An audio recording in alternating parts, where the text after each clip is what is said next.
Welcome to the last workshop of the series. In this session, we'll be doing some spring illustrations. Definitely check out the past workshops if you haven't already, where we painted all the seasonal illustrations and talked through different gouache and illustration related topics. Today, I'll be chatting about capturing texture with gouache while painting spring illustrations, and the sketches will be in the class materials along with the inspiration references if you want to follow along. So starting with this cute chick, I'm going in with my mid-tone yellow in a thin watery consistency. I often like to start with mid-tones, so I build shadow and highlights on top of the mid-tones. You can hear more about layering in one of the previous sessions. Then mixing up a dark olive green brown while that first layer is still wet and putting this brown where all the shadows go. That first layer still being wet makes the paint bloom nicely, which actually serves us well with the fluffy texture that we want to achieve. And again, if you've watched the other workshops, you'll know that this first layer is the mapping layer where all the kind of base colors are, like the mid-tones. I'm mixing up orange, so using magenta and yellow for the feet and the beak. With thicker paint that has less water, I've mixed up a pale yellow and white, and I'm starting to add small brush strokes to the body of the chick to add kind of the fur texture. You can see that the first layer hasn't really fully dried, but this is great for texture because there will be a bit of bleeding and we can blend on the page too, but that's okay. I'm not scrubbing back and forth to mix the paint on the page, but I'm doing kind of short strokes in one direction and then allowing the paint to do its thing with the paint below. This process is gonna build volume to the chick's fur, so essentially we're just gonna be layering until we get that volume that we want. As I wait for that to dry, I mix up a dark orange brown to add dimension to the feet where there is shadow and also to the beak. I'm using the same colours for both.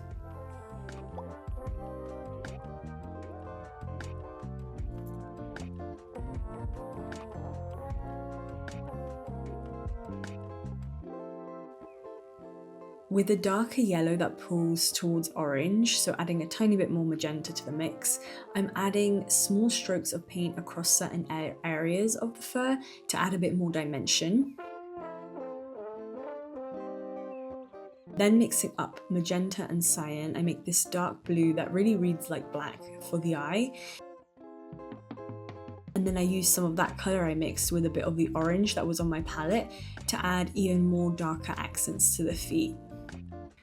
Then I go in with white, and by this point the paint is fully dry, so I can begin to layer on thicker white paint to pick out some of the fluffy highlights. And I'm using a light hand, so not much pressure, and my white paint is thicker than what I had used in the layers below, and this will help with not disturbing the paint below, and it will help with adding volume because we're not blending so much now. Then I'm going back with the yellow and doing tiny strokes to add more depth. Remember the dance with gouache that I reference in all the workshops, where you put down one colour and then you realise you need to push another colour next to it to go darker, so you kind of go back. It really isn't a linear process. You're kind of going back and forth to understand what you need as things dry and colour shift.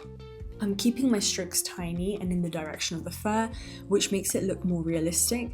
And remember that things like fur, even though they appear as one colour, like this little chick is yellow, you need a range of like 3 to 4 shades of yellow going from dark to light in order for it to really appear like fur and dimensional and have that look that you want to get with the texture. Onto the strawberries, which are one of my favourite fruits to paint.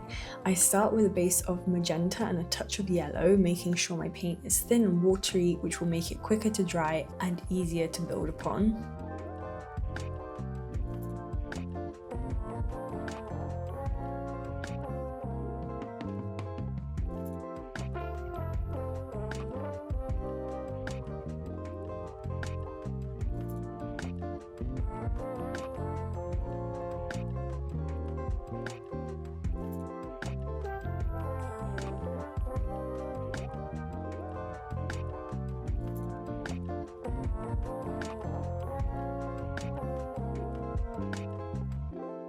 Then I do the same with the leaves, mixing cyan and yellow and covering all the green parts like the stalks too with the same colour.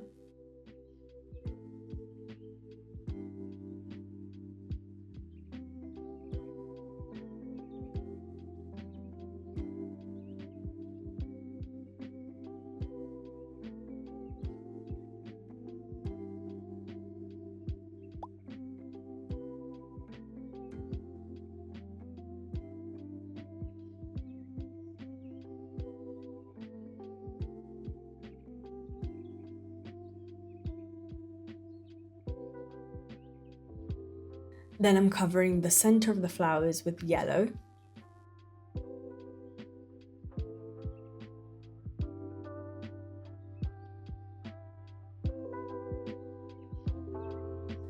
Once my first layer is dry, I add cyan to my red mixture to darken it, and I cover the outer edges of the strawberry, leaving the bright red to poke through where the light is hitting the strawberry.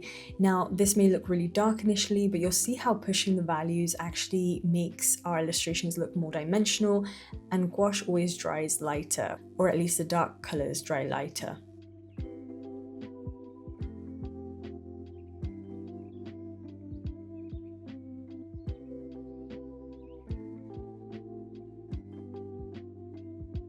I do the same for the leaves. I mix a dark contrasting green and cover the darker parts of the leaves, leaving the light green to poke through, and I'm adding detail of the leaf texture in this dark green.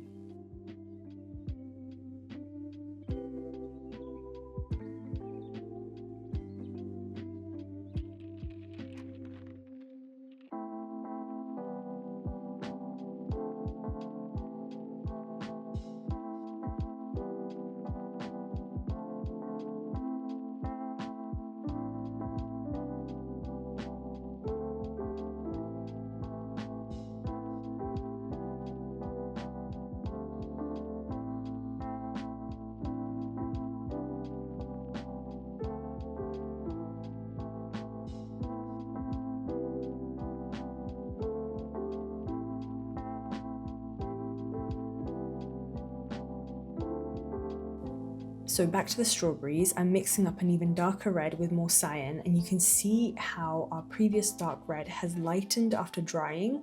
So I layer on the darker red on the edges of the strawberries, and this adds dimension.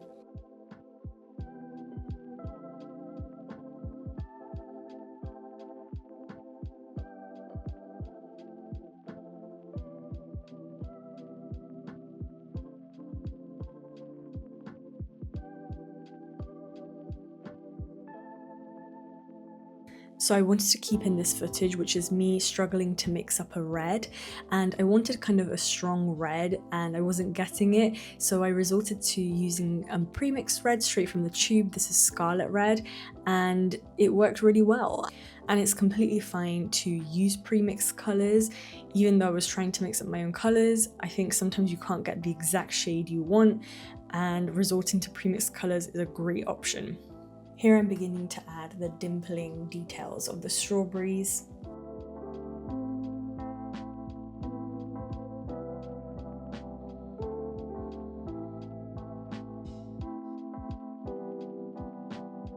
Once that's dry, with a light pink, which is white mixed with our reds on the palette, I start to add dots and highlights across the strawberries. Our leaves need more depth, so I mix up an even darker green to add some more leaf details, and I'm being loose and not perfect, but this kind of patchwork approach where I'm loosely adding detail but have these contrasts is really effective.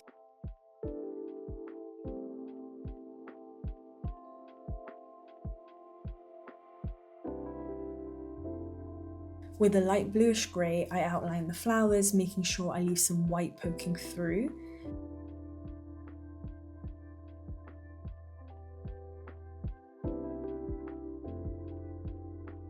Once my strawberries fully dry, I go in with a thicker white to add the dazzling highlights and give that appearance of glossy skin.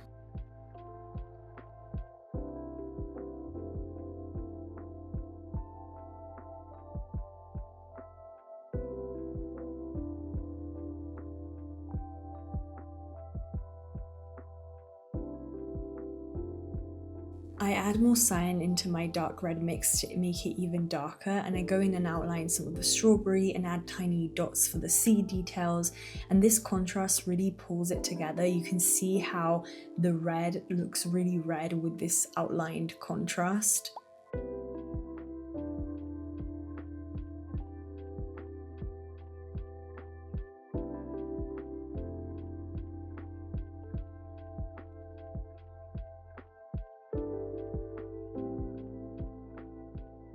With some dark red, I add those tiny details to the centers of the flowers.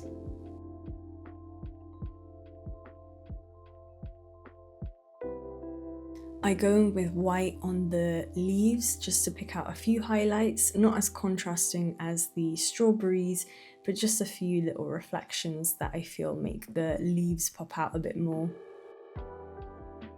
I realise I need an even darker green, almost fully dark blue, to add even more depth and detail to the leaves.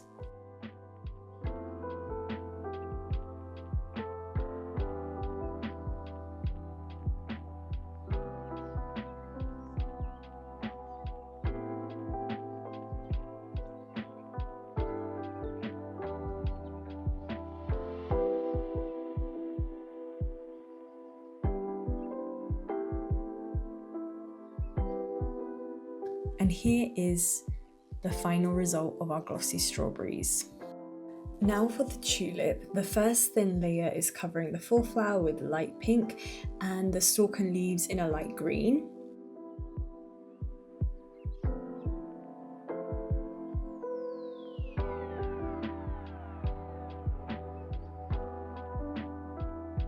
Once that's fully dry, I begin to add detail on the petals with magenta.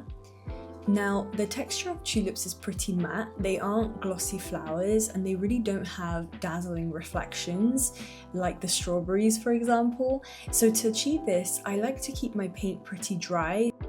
So you can see some of the dry brush effect coming through, and I'm going to be mindful to not add glossy highlights on these petals because the leaves aren't shiny, as I said. So I keep the white a little bit more off-white, and instead of bright white, I go in with a kind of a more pinkish white and that dry brush texture as well.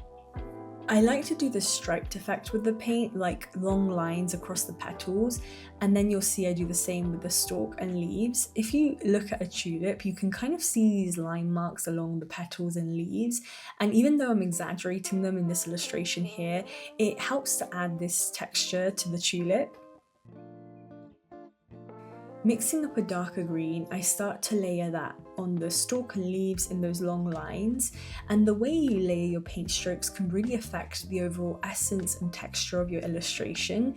For example, for the chick, we did the tiny short strokes to emulate the fur, and for the tulip, we're doing long continuous lines to really capture the feel of the tulip. So the way you lay down your brush strokes has a really big effect on the texture you're adding. So back to the petals, I want to add a bit more colour.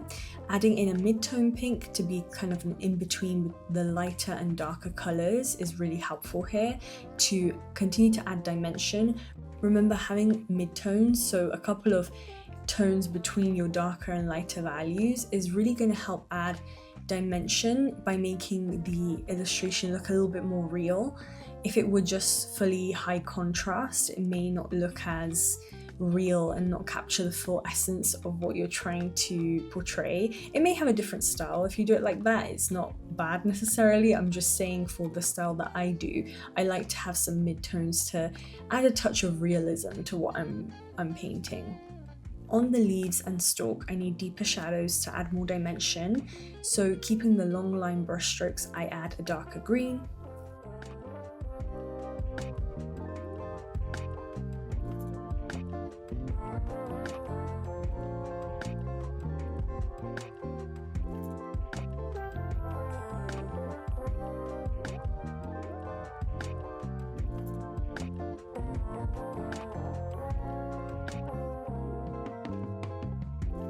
Finally, I go in with white on the petals to lighten the tulip a bit more.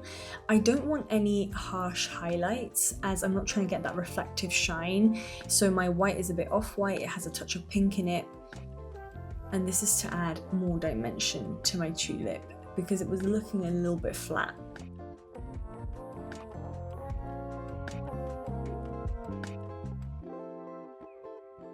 And here are the final illustrations. I really hope you enjoyed these workshops. Thanks for joining.